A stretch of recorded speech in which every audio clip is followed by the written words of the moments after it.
राज्य सरकार के कर्मचारियों की जिला स्तरीय खेल प्रतियोगिता के अवसर पर मंगलवार शाम को शहर के रंग मंदिर में आयोजित संगीत और हास्य कार्यक्रम में कर्मचारी नाचते गाते नजर आए। राज्य सरकार कर्मचारी संघ के प्रदेश उपाध्यक्ष राजेंद्र कुमार गंगे समेत पदाधिकारियों व कर्मचारियों ने संगीत की धुन पर मंच पर कदम डालकर ध्यान खींचा। जहां कलाकार नागराज जोगी ने संगीत का तड़का लगाया, वहीं कलाकार नवलिंग पाटिल ने कॉमेडी का तड़का लगाया।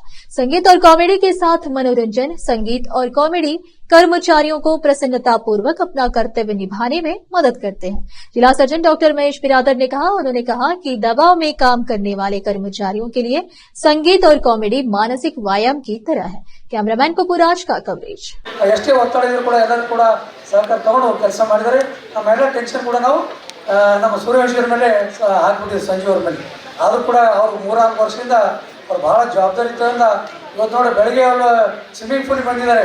ಇದಕ್ಕೆ ಇನ್ನೂ ಅವ್ರು ಫ್ರೆಶ್ ಅಪ್ ಆಗಿಲ್ಲ, ಸ್ನಾನ ಕೂಡ ಫ್ರೆಶ್ ಅಪ್ ಆಗಲಾರ್ದು ಟೆನ್ಷನು ಅಷ್ಟೊಂದು ಪರಿಸ್ಥಿತಿ ಎಲ್ಲ ಕೂಡ ನಿಭಾಯಿಸಬೇಕು. ನಮ್ಮ ಜೊತೆಲಿ ಇರಬೇಕು, ಸರ್ಟಿಫಿಕೇಟ್ ರೆಡಿ ಮಾಡಬೇಕು, ಎಷ್ಟೊಂದು ಕೆಲಸ ಕಾರ್ಯಗಳು ನೋಡಿರಿ. ನೀವು ನೋಡಿರಿ, ನಾವು ಒಂದೇ ದಿವಸದಲ್ಲಿ 2 ದಿವಸದಲ್ಲಿ ಎಲ್ಲ ಆರ್ಗನೈಸ್ ಮಾಡ್ತಕ್ಕಂಥ ಕೆಲಸ. ಊಟದ ವ್ಯವಸ್ಥೆ ಆಗಬೇಕು, ಶೀಟ್ಸ್ ವ್ಯವಸ್ಥೆ ಆಗಬೇಕು, ಟೋಪೀಸ್ ಆಗಬೇಕು, ಟಿ ಶರ್ಟ್ ಆಗಬೇಕು, ಸರ್ಟಿಫಿಕೇಟ್ ಆಗಬೇಕು, ಎಲ್ಲ ಎಂಟೈರ್ ಅರೇಂಜ್ಮೆಂಟ್ಸ್ ಕೂಡ ನಮ್ಮ ಮೇಲೆ ಕೂಡ ಒತ್ತಡ ಇರ್ತಕ್ಕಂಥದ್ದು ಇರ್ತದೆ. ಆದರೆ ನಮಗೇನು ಎಷ್ಟಾದಷ್ಟು ಚೆನ್ನಾಗಿ ಮಾಡ್ಬೇಕಂತ ಇರ್ತದೆ.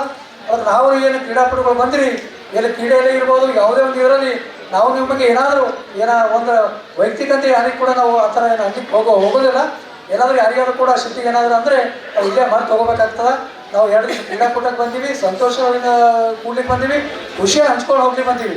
ಯಾರಿಗೂ ಕೂಡ ಇಲ್ಲಿ ನೆಗೆಟಿವ್ ಇರ್ತಕ್ಕಂಥದ್ದು ಕೂಡ ಬೇಡ ಅಂತ ಹೇಳ್ತಾ ಅದಕ್ಕೆ ಸಮಾರೋಪ ಕಾರ್ಯಕ್ರಮ ಗೌತಮ್ ಮರಡಿ ಸರ್ ಅವರೇ ಹಾಗೂ ಇತರ ಎಲ್ಲ ಗಣ್ಯರೇ ಮತ್ತು ಈ ಕಾರ್ಯಕ್ರಮದ ಕೇಂದ್ರ ಬಿಂದು ಆಗಿರ್ತಕ್ಕಂಥ ತಮಗೆಲ್ಲರೂ ಕೂಡ ನಾನು ನಿಜವಾಗ್ಲೂ ಅಭಿನಂದನೆಗಳು ಸಲ್ಲಿಸ್ತೇನೆ. ಯಾಕಪ್ಪ ಅಂತಂದರೆ ಇವತ್ತು ಸಾಯಂಕಾಲ 7 ಗಂಟೆ ಆಗಿದೆ, ಆದರೂ ಕೂಡ ತಾವೆಲ್ಲರೂ ಇಲ್ಲಿವರೆಗೂ ನಾವು ಹಗಲಲ್ಲಿ ಮಧ್ಯಾಹ್ನದಲ್ಲಿಯೇ ಕೂಡ ನಾವು ಒಂದು ಕಾರ್ಯಕ್ರಮ ಮಾಡಿದರೆ ಈ ಸ್ಟೇಜ್ನಲ್ಲಿ ಒಂದು 10 ಜನ ಕೊಡಲ್ಲ. ಬಟ್ ಆದರೆ ಇವತ್ತು ತಾವು ಈ ತುಂಬಿಕೊಂಡಿರೋದು ನೋಡಿ ನಾವು ತುಂಬ ಸಂತೋಷ ಆಗ್ತಾ ಇದೆ. ಇದಕ್ಕೆ ಕರ್ತರಾಗಿರ್ತಕ್ಕಂಥ ನಾಯಕರು ರಾಜೇಂದ್ರ ಕುಮಾರ್ ಗಂಡಿಗೆ ಸರ್ ಅವರು ತಮ್ಮೆಲ್ಲ ಅವ್ರ ಮ್ಯಾಗಿಟ್ಟು ಬಂದಿದ್ದಕ್ಕಾಗಿ ನಾವು ತುಂಬ ಸಂತೋಷ ಆಗ್ತಾ ಇದೆ. ಯಾಕಪ್ಪ ಅಂದರೆ ಈಗಾಗಲೇ ಹೇಳ್ತಾ ಇದ್ದರೆ ಸಮಯ ಆಗಿದೆ ಅಂತೇಳಿ ನಾವು ಹೆಚ್ಚು ಮಾತಾಡೋಕ್ಕೆ ಹೋಗಲ್ಲ. ನಿನ್ನೆ ರಣ ಬಿಸಿಲಿನಲ್ಲಿ ಕೂಡ ಇವತ್ತು ಪ್ರಜಾವಾಣಿ ಪೇಪರಲ್ಲಿ ಬಂದಿತ್ತು, ರಣ ಬಿಸಿಲಿನಲ್ಲಿ ಕೂಡ ಕ್ರೀಡಾ ಉತ್ಸಾಹ ಸೋರಿದ ಕ್ರೀಡಾಪಟುಗಳು ಅಂತೇಳಿ. ನಿನ್ನೆ ಎಷ್ಟು ಮಧ್ಯಾಹ್ನ 12 ಗಂಟೆ ಆದರೂ ಕೂಡ ನಮ್ಮ ಪತ್ರಕರ್ತರು ಕೂಡ ಎಲ್ಲ ಕ್ರೀಡಾಂಗಣದಲ್ಲಿ ಬಂದಿದ್ರು. ಏನಪ್ಪ ಅದೇ ಯಾರೇನೋ ಅತಿಥಿಗಳು ಬರ್ತಾ ಇಲ್ಲ ಅಂತ ಇದ್ದು ನಾವು ಅಂತ ಇದ್ದೆವು. ಬಟ್ ಆದರೆ ನಮ್ಮ ಅಧ್ಯಕ್ಷರು ಬರೋವರೆಗೆ ಬಿಡಲಿಲ್ಲ. ಎಲ್ಲ ಸಚಿವರು, ಎಲ್ಲ ಶಾಸಕರು, ಎಲ್ಲ ಜನಪ್ರತಿನಿಧಿಗಳು ಬಂದು ಕಾರ್ಯಕ್ರಮ ಉದ್ಘಾಟನೆ ಮಾಡಿದರು. ಒಂದು ಅದ್ದೂರಿಯಾಗಿ ಕಾರ್ಯಕ್ರಮ ಆಯಿತು. ಇದು ಒಂದೇ ಅಂತಲ್ಲ, ಯಾವುದೇ ಕಾರ್ಯಕ್ರಮ ರಾಜೇಂದ್ರ ಗಂದಗಿ ಸರ್ ಅವರು ನೇತೃತ್ವದಲ್ಲಿ ಮಾಡುವ